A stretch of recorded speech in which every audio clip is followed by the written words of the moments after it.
They thought they were hitting a helpless cargo ship, but this time it was a U.S. Navy destroyer, and the Houthis made a serious mistake. In early April 2025, after another wave of Houthi drone strikes in the Red Sea, the U.S. Navy was no longer playing defense. In the middle of the Red Sea, a swarm of incoming drones lit up the radar screens like fireworks on the 4th of July. The Houthi rebels had struck again, part of a string of attacks that's been growing bolder by the week. But on this particular day, they picked the wrong target. The destroyer they locked onto wasn't just any ship. It was equipped with the kind of tech that doesn't just defend, it fights back. Within seconds, alarms blared, defensive systems kicked in, and the Houthi assault got turned into scrap metal before it even reached striking distance. And that was just the beginning. Because what came next? It was the kind of response that made the whole region take a step back. What actually happens when a rebel group attacks a U.S. warship by mistake? The Red Sea isn't just a trade route anymore, it's a war zone. Since late 2023, the Houthi rebels in Yemen have launched wave after wave of drone and missile attacks on ships passing through these waters. They claim it's about supporting Palestine, but their targets have ranged from commercial cargo carriers to U.S. Navy destroyers. In their minds, anyone linked to the West is fair game. But their tactics? Sloppy, unpredictable, and increasingly dangerous. And the U.S. Navy has been right there in the middle of it. Let's talk numbers. Over 40 confirmed attacks on Red Sea vessels in just a few months. Dozens of one-way attack drones, anti-ship cruise missiles, and even ballistic missiles, yes, actual ballistic missiles, have been launched towards maritime targets. Many of them were intercepted mid-air. Others struck civilian ships. Several tankers had to be abandoned or rerouted. Billions of dollars in cargo is now taking the long way around Africa, adding weeks to delivery times. But not every ship ran. Some fought back. Ships like the USS Carney, USS Gravely, and USS Laboon have been tasked with protecting commercial shipping under Operation Prosperity Guardian. And they've been busy. The Carney alone has shot down over 40 drones and missiles in multiple engagements. These aren't warning shots. They're full-on combat intercepts using high-tech systems like the Aegis Combat System, Standard Missiles SM-2 and SM-6, and Phalanx CIWS.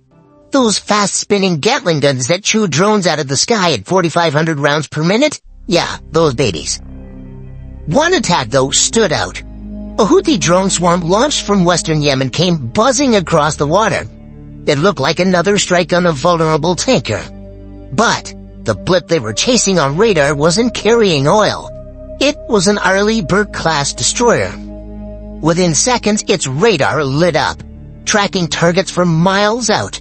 Orders were barked, the deck came alive, and then, one by one, the sky lit up as missiles and drones exploded mid-air. The Houthis had made a fatal miscalculation. These aren't the kind of ships you sneak up on. The Aegis system scans the horizon constantly. Air, surface, subsurface. It doesn't blink. Once a target is tagged as hostile, it calculates the perfect intercept solution in milliseconds. Combine that with the SM-6s that can swat missiles out of the sky at Mach 3.5 and CIWS that turns incoming threats into confetti, then you've got a floating fortress. Because whatever their intention is, one thing is clear. They've turned a global shipping lane into a live fire zone, and they just picked the wrong fight. It happened fast. Too fast for the Houthis to realize that they just kicked the wrong hornet's nest. The Red Sea was already on edge. U.S. destroyers had been running round-the-clock intercept missions, and satellite surveillance had picked up signs of another launch.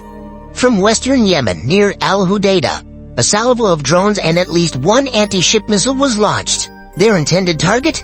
Probably a commercial vessel flagged out of Europe. But thanks to bad intelligence, or maybe just bad luck, the Houthis had locked onto a ghost on their screen. One that turned out to be a fully armed U.S. Navy destroyer. Let's be clear about something. This wasn't just some rusty old warship. This was an Arleigh Burke-class guided missile destroyer. one of the most lethal platforms in the Navy's arsenal. Sleek, silent, but wired for absolute chaos if provoked. At first, all seemed calm. The ship was running routine escort operations, nothing out of the ordinary.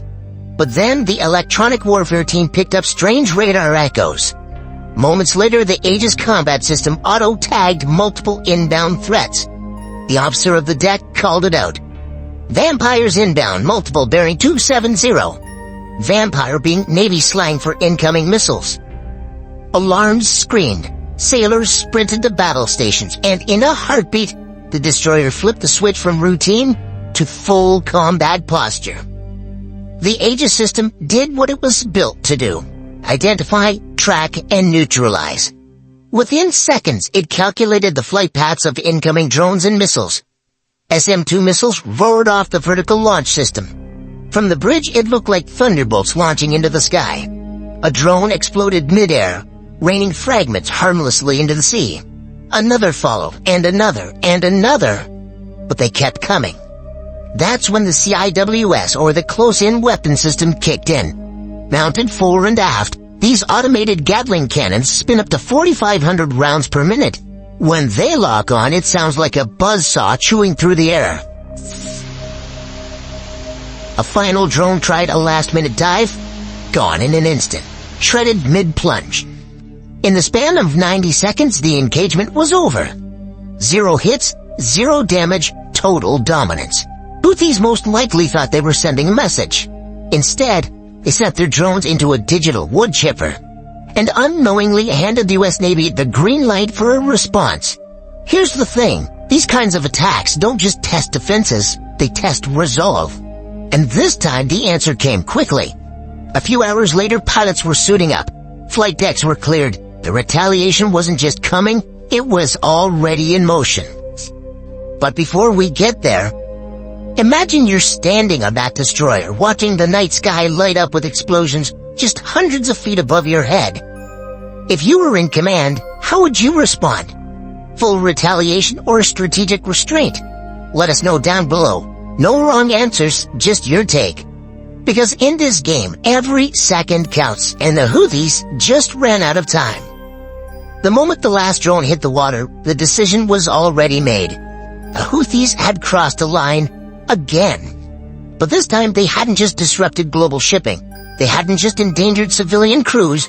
No, this time they had gone head-to-head with a U.S. Navy warship and lost. And when you take a swing at the U.S. Navy and miss, you don't just get a warning, you get warplanes. Back at CENTCOM, retaliation orders were already in motion. Target packages were prepared, coordinates locked, and pilots briefed. Within hours, jets lifted off from a nearby carrier strike group stationed in the Arabian Sea. They weren't headed for a patrol. This was a precision response. The operation focused on a Houthi-controlled launch site near the port city of Hodeidah, a well-known staging area for drone and missile attacks.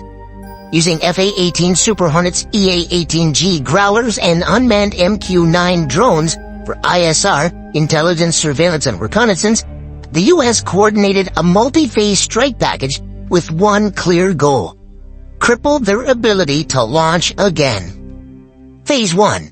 Electronic warfare. Growlers moved in first, jamming enemy radar and communication systems.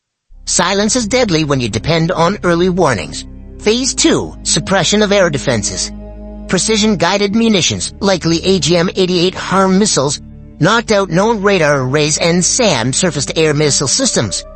That cleared the path for the next wave. Phase 3. The hammer drop. FA-18 swept in low and fast, releasing a mix of GBU-38 JDAMs and laser-guided bombs on hardened launch facilities, drone storage warehouses, and command bunkers.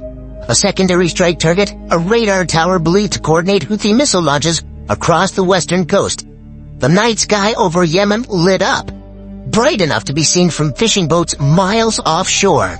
Meanwhile, overhead, Reaper drones captured it all in real time, streaming data straight back to commanders monitoring the strike from command centers aboard ships and on land. Reports confirmed multiple secondary explosions, meaning one thing: they hit ammo. The Houthis tried to hide their toys. But the intel was solid, and the US made sure there wouldn't be a next launch, at least not from those coordinates. Even more impressive, not a single aircraft was touched. The whole strike group was in and out before sunrise. Satellite images released 24 hours later showed scorched buildings, collapsed bunkers, and one very clear message to any hostile actors watching: you don't get a free shot at the US Navy. This wasn't the first US retaliation strike in Yemen either, and it won't be the last. But the timing, precision, and speed of this one sent a signal beyond Yemen's borders. From Tehran to Moscow to Beijing, everyone took notes. And let's be honest here, the US Navy doesn't like playing defense forever. At some point, the strategy shifts from intercept to eliminate. And if the Houthis thought they were untouchable behind Yemen's coastlines, after that night, they probably are sleeping a little lighter. By sunrise, the smoke was still rising over Hodeidah. But for the Houthis, the real damage wasn't just physical, it was psychological. Their launch sites were gone, their radar blind, their message muted. What was meant to be a strike against Western influence turned into our brutal reminder. The US Navy isn't just patrolling the Red Sea, it owns it. Are these precise retaliations enough to stop future attacks, or something stronger needed? Let us know in the comments. Is the US doing enough, or is it time to go on offense full scale? Because here's the uncomfortable truth. The Red Sea is now a test bed, not just for missiles and drones, but for political will, regional influence, and military dominance. And the Houthis aren't the only ones watching how America reacts.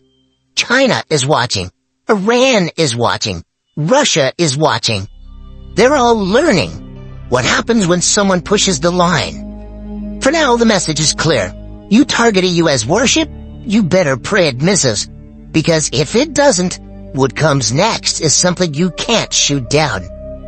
This was never just about a drone or a missile, or even a single ship. It was about what happens when someone underestimates the US Navy. The Houthis fired, missed, and in return, lost an entire chapter of their launch capabilities.